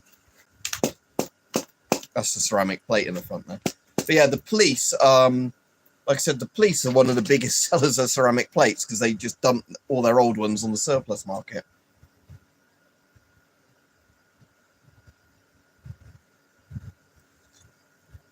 But like I said, I've got a whole ultra-high molecular weight polyethylene in the back, like a completely brand new one, because Militech and all those like Chinese companies actually make pretty damn good ones that, you know, people in America actually shoot to test they are as good as they say they are, and they generally are. So I've got a Chinese ultra-high molecular weight polyethylene one in the back and a very thin steel plate that would also slide in there. So I've got two plates in the back. And then, yeah, the front one is one that's not quite a full level 4 plate, but it's a level. It's over. Which one's Team Wendy and Cyrudine? They sound familiar, but I don't know who they are. Or I might do when I search them. So Team Wendy is a helmet thing. I did see Avon did do some helmet things. That's cool. But yeah, Ceradyne sounds familiar again, but you know, the companies. Oh, is that so Ceradyne Inc. is a wholly owned subsidiary of the British company Avon. It's so 3M. What? So Avon owns 3M? Because when I'm going to Ceradyne, it comes up with a 3M thing. Right. So Avon owns 3M. That's, or is it a linked company? Because I'm getting headquarters.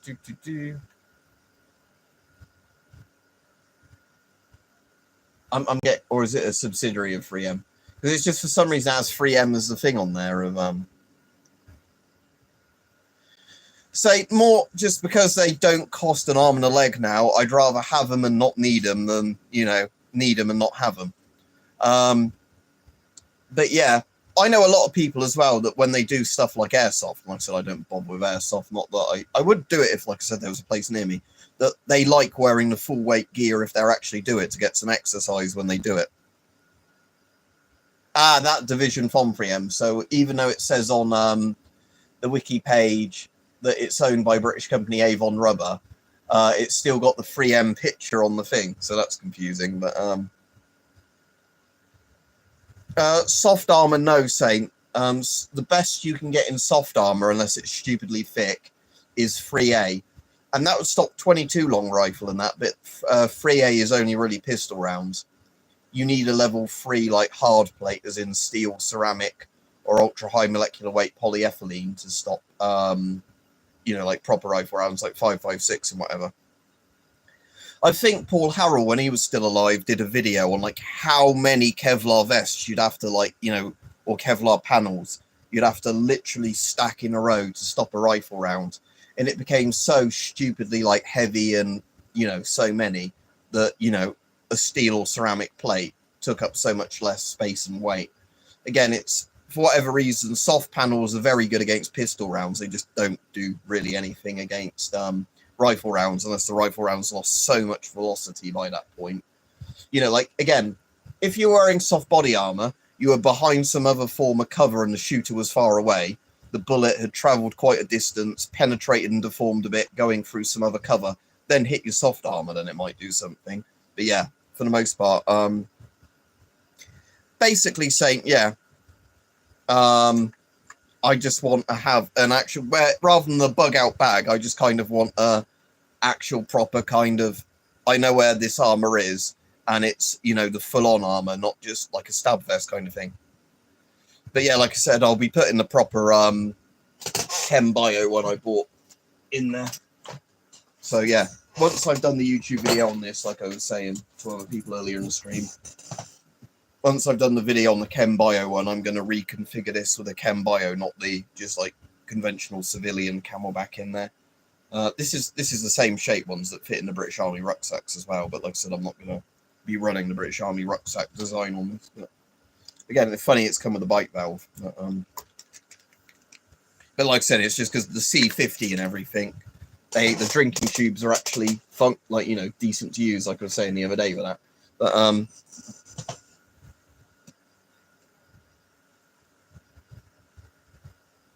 yeah, so just looking at the Ceradyne thing. So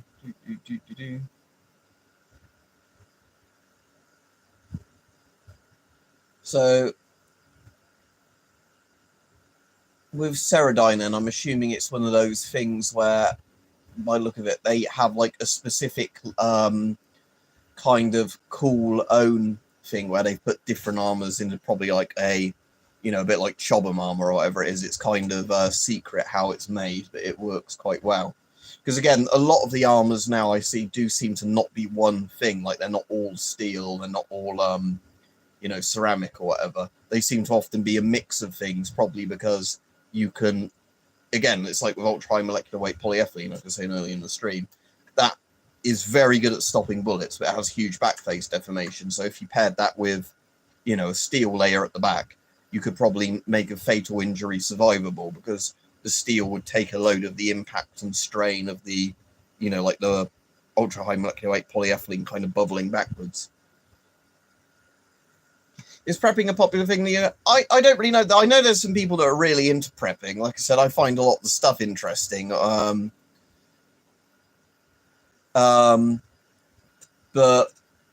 yeah, like I said, for me, it's just more like I kind of, because a lot of the stuff kind of fits in with gas masks and body armor and everything else. I find a lot of it interesting, but I'm not somebody that has. Was Ozzy's funeral today? I saw on the news. I think it was before it happened, all the people lining up, but I didn't actually see anything at the time. But if all the drugs and that he did, he lived to his 70s, didn't he? So that's pretty good. Like Lemmy from Motorhead, again, made it to a really good age for somebody that drank so much and probably did God knows what else.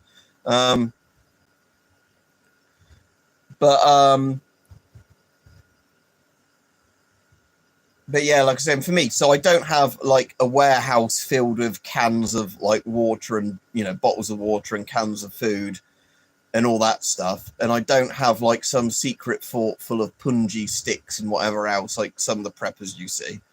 Again, if the thing is, if you're in somewhere where land is really cheap, I could completely get why somebody would make a man cave kind of bunker thing there. But for me, it's just a lot of the stuff I'm interested in kind of gets the same views from the prepping type people. And like I said, if I'm getting a lot of the body armor stuff, I might as well actually set up a rig with it rather than just having it. And then also it keeps it more organized if it's all attached to the body armor rather than being 20 different places around the house. I think size 3 normally, Ian. Again, with a lot of the Soviet masks, I have that issue where I think size 2 is too small, size 3 is too big. Unless it's the PMG, then I need probably a size 4, because the PMG is tiny. It doesn't use the same sizing guide as every other Soviet masks.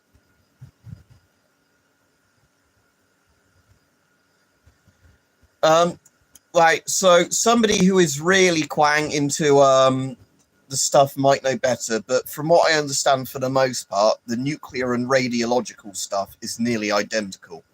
From what I understand, there are some specific radiological filters that have very specific things in the filter medium that work, say, against iodine gas or whatever else. But for the most part, the nuclear bit in the filter is just physically blocking particulates getting down you, essentially like fallout dust. Because again, the main danger with nuclear weapons, if you aren't instantly incinerated in them, is if you have a ground burst where the nuke hits the ground or goes slightly underground, then explodes. Because then all the dust and everything is sucked into the explosion, then redeposited. So it gets covered in essentially bomb material, and neutrons go into stuff and irradiate it.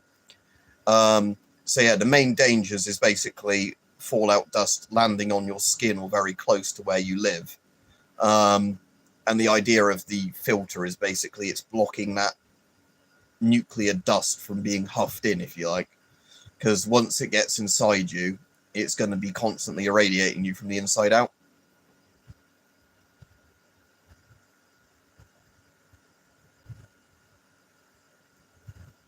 What's a bunkets? Do you mean a bunker? Are you sure it's a GP5 from 61? Because the mask is technically the Shum 62, Ian. So I don't think you can have a GP5 prior to 1962. You probably have a Shum 41, I imagine, the military mask.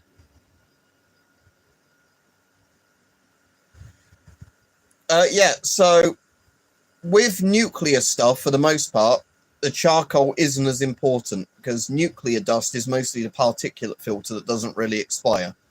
So if you have a filter that's sealed from 2019, I think that would probably be absolutely fine for fallout.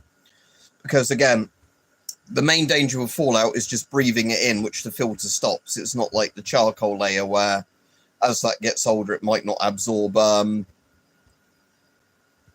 Oh, and again, Sapper is probably better to ask than me, but yeah. So yeah, he says there's a difference, but it's not too important. But yeah, like I said, I've seen very specific nuclear industry filters, which it probably does make a difference if you're in that line of work. But yeah, for the most part, the idea is stopping you just inhaling the irradiated particles.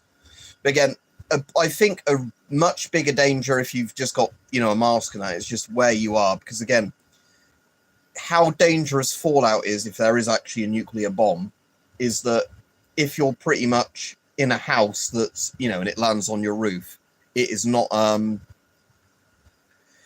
it would work to some degree, John. Again, I think they did a layer, didn't they, under the underground as a proper nuclear bunker like the Soviets did, or at least built some bit of that and then got bored of doing it. But yeah, the main issue is just filtering the air coming in, because if you pass the air through proper filters and blocks the irradiated dust from getting in, you aren't, again, the thing is, if you hit London with shitloads of nuclear bombs, you'd still be fucked, because, again, it's like the firebombing of Dresden. If you have so much just, you know, burning in an area, you get a firestorm anywhere, and the air is sucked out of everywhere, so you actually just suffocate. Yeah, and as Sab said, decontamination, because, again, the issue is, if you've got stuff on your clothing or your hair or whatever, there's a risk that you're still carrying it with you. And again, if you watch channels like whatchamacallit, Plainly Difficult, with some of the like orphan source disasters with like nuclear stuff, a lot of the problems end up being like that. Again, like decontamination is where people have bits with them and not realizing it's with them, like picking up like, oh, this looks interesting, let me put it in my pocket. You know, it's a nuclear source. So similar to Fallout, I guess. You've got it on your clothing or your hair or your skin. It's not washed off. So even when you're out of the danger zone, it is still constantly essentially poisoning you. Because again, with a full-scale, really scary Cold War kind of ground bursts everywhere, that's where, you know, you want to be as far away from the dust as possible. And it's why you've got the theoretical doomsday weapon, a cobalt bomb, salted cobalt bomb, where the idea is that you drop so much cobalt-60 all over the earth, you're always at a distance from some cobalt-60 that's just frying you. Because cobalt-60 is kind of like the just stupidly comic book level of irradiation that you get from cobalt-60 is kind of interesting. I think a gram is 1,000,000 Rontgen per hour, if I'm not wrong, when it's first made. But yeah, cobalt-60 is a scary one. I mean, cesium-137 is scary and everything, but cobalt-60 is a whole other level of, oh.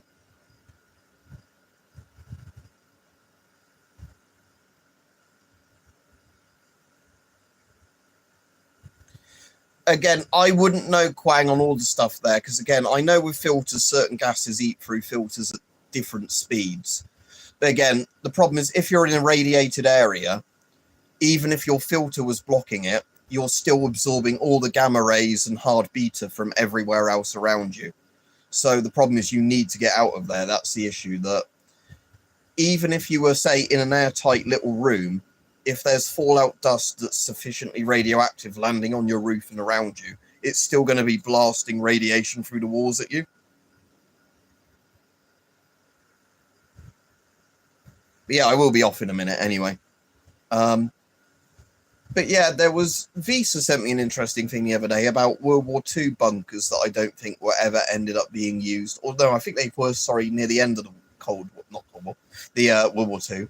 And then I think they used them for a bit as civil defense shelters in the Cold War. And now they're all like data farms and things like that. Because, you know, they've got like good ventilation systems in them and they're underground taking up space.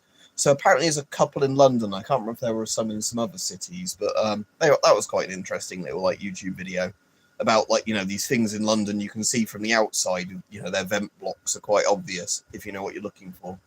And they were like specifically, you know, not just the London Underground, but like specific little kind of bomb bunkers, air raid bunkers, if you like.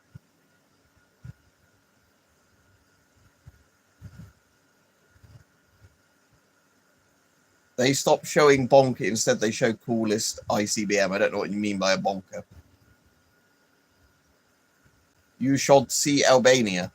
Well, I know Albania is absolutely full of... all right, Catelyn. I know Albania is absolutely full of bunkers. But they're like little like pillbox things mostly, aren't they? Because Hoxna, was it? It was Hoxna, the Albanian leader, dictator. He had loads built, didn't he? Both facing the Soviets and facing West.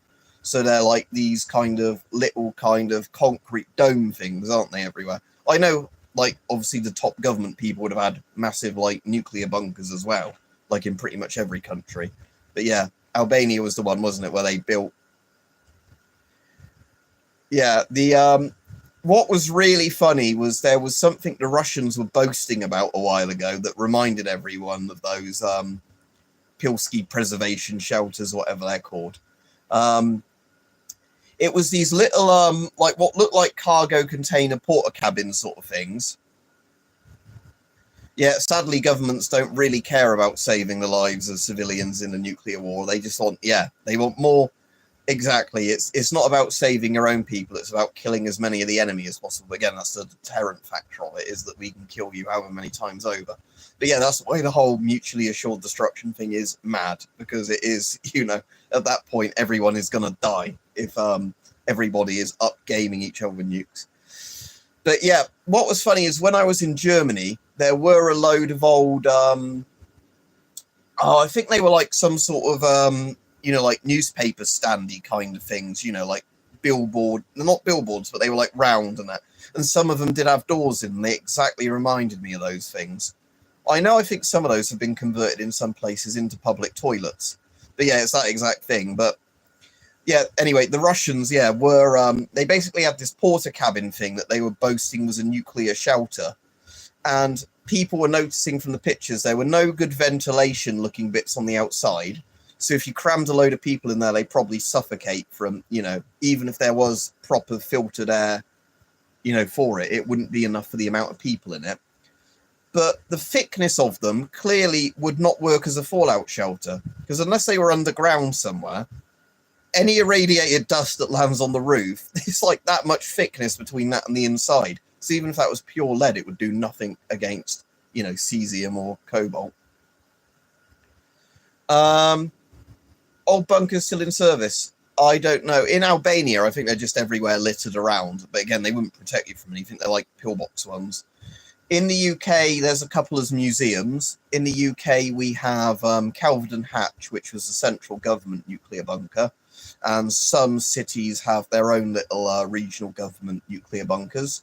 We've got ROC posts. Sadly, a lot of those have been demolished now. And they're the cool little observer bunkers where you have a 14-foot ladder going into a little three-man sort of concrete cubicle.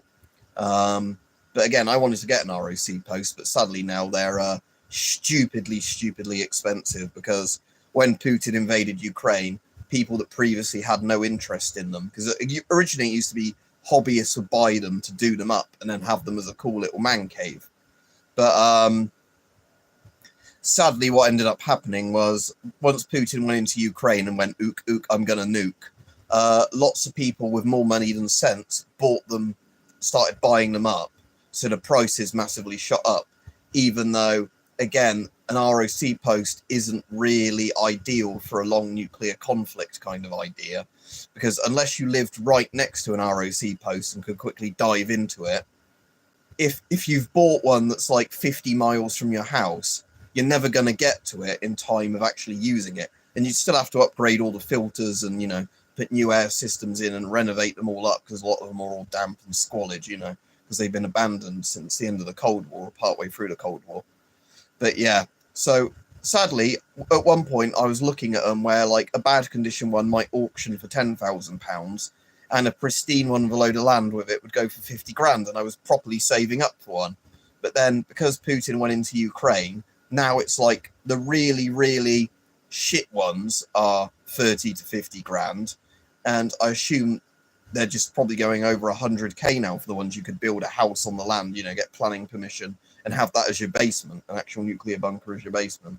So yeah, I visited a couple, but sadly, buying it's out of the question.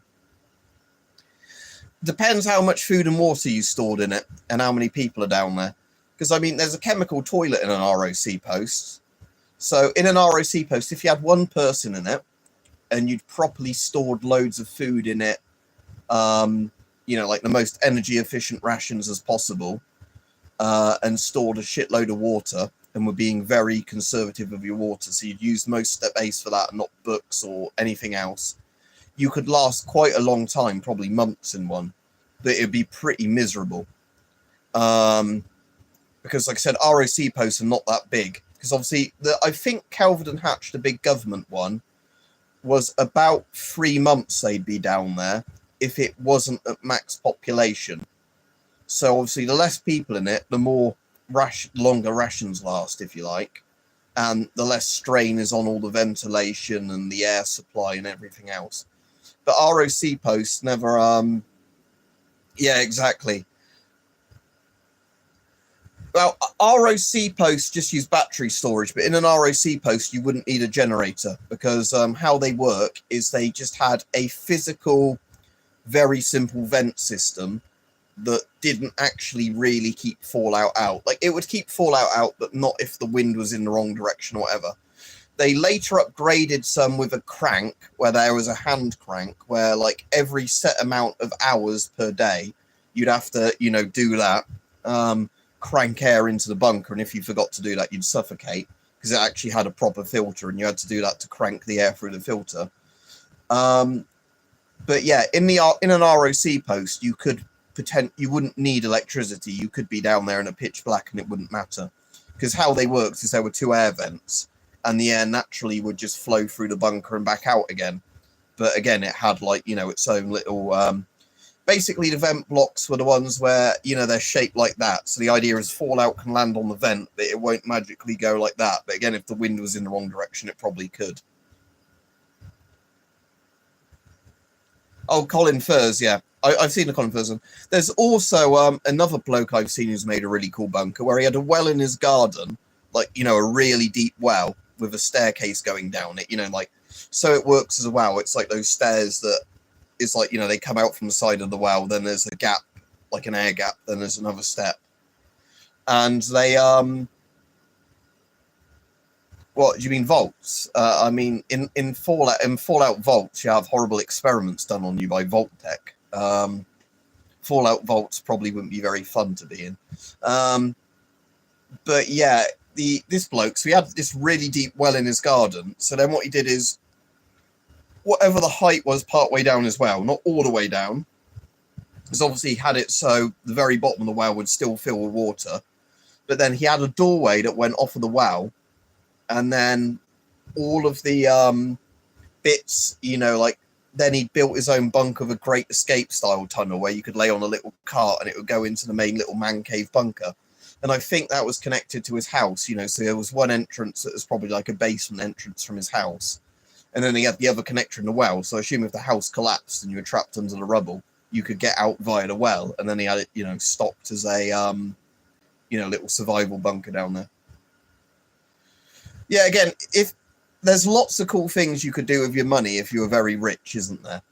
So, I think my internet might be blipping out because it just lost connection, so I will go in a minute. But yeah, if you're rich, I definitely would rather do stuff like that than have just buying yachts. You know, there would be a lot cooler stuff building, you know, a Bond villain style bunker lair. Right, so Quang, I know there are companies that sell basically again, I don't know how much they cost, so you'd have to look this up, and it depends completely where you're on the world. Quite a lot of nuclear masks ready in the background. As you can probably see, there's also a sword there, and there's, yeah, East German Manic from the MM1. But yes, we were going on all about gas masks earlier in the stream, because they're all around there. But yes, so regarding, before I go off, there's been a few companies in different places in the world that have done these kind of bunkers where you'd get an excavator and like dig a big pit in your garden.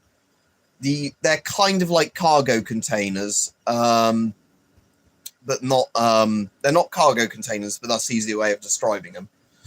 And they're kind of like, you know, these rectangular things, probably with bunk beds down one side, and things like that. And cheers, Carl. But yeah, and they basically, you know, have like those, and they are obviously a design that you connect a pipe up as an air vent on one side. And I think, again, these had the filter cranks, like I was on about with some of the ROC posts. I think some of those at the time were probably like £10,000 or probably less. But yeah, as Sapper was saying, the problem is it's not just a bunker thing. Is if you're in some horrible threads like nuclear dystopia, the problem is as soon as you leave the bunker and eventually the food runs out, or, you know, you've got cabin fever, is people killing you for food, basically. Not even saying cannibals, just people killing you because they think you've got food on you or something of value. You know, you've got probably a government that, if it's still managed to keep itself in power, now uses slave labor. Let me look up Atlas bunkers, but that sounds about right. But again, there's probably various companies that have made these over the years. But yeah, they're kind of ones that are just designed that you can fit anywhere. Yeah, very, very much like that Atlas bunker, from what I can see. So yeah, looking at that looks very similar to what I'm thinking of. And again, some of these seem to vary in size. But yeah, it's basically where you have a cargo container, or yeah, like one of those rounded off sort of things in shape. And then, yeah, they've got a couple of air pipes with a crank or whatever. There's probably different ways of doing them on different budgets and size. And the idea is that, again, a bit like an ROC post, you've probably got a chemical toilet down there, and then maybe some batteries for lighting. But yeah, mostly it's just going to be water, food, and a bed or a couch type thing where you can ponder for all the hours and hours you're stuck down there how bad it is above on surface. No idea, Carl, because again, none of us actually know. I mean, they had the really good bunker busting bombs, didn't they? But again, did Iran have all of its nuclear program there? Had they already moved some of it out probably in the days prior to the bombing run? You know, there's a lot of stuff with that, again, and because with the bunker busters, they don't blow all the surface off so you can get satellite images looking in. All you really see is entry holes because the explosion's underground.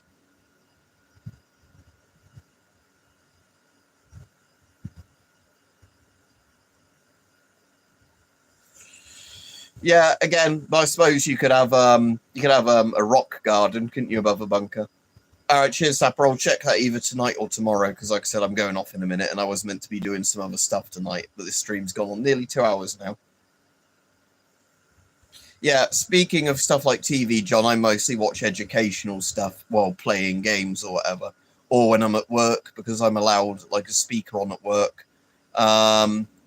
Cheers, John. But like I said, what I normally do is just at work or whatever have kind of either documentary type stuff on that I can half listen to while I'm working. So I'm at least taking in some information while doing a sort of mind-numbing job. But again, the problem is, like we were saying with that, is if it's too far from your house, you're not going to be able to get there in time if you get a 5-minute warning or whatever it is. This is the issue with all of these sort of things that, again, like I said, the ideal scenario I've seen from people who have got the money or the land and have built one properly is a nuclear bunker where one entrance is in the basement of your house and then the other entrance is, or like an escape entrance is, you know, maybe 50 meters away in your garden or some land near your house. All right, cool, Carl. Yeah, never been to South Africa, sadly.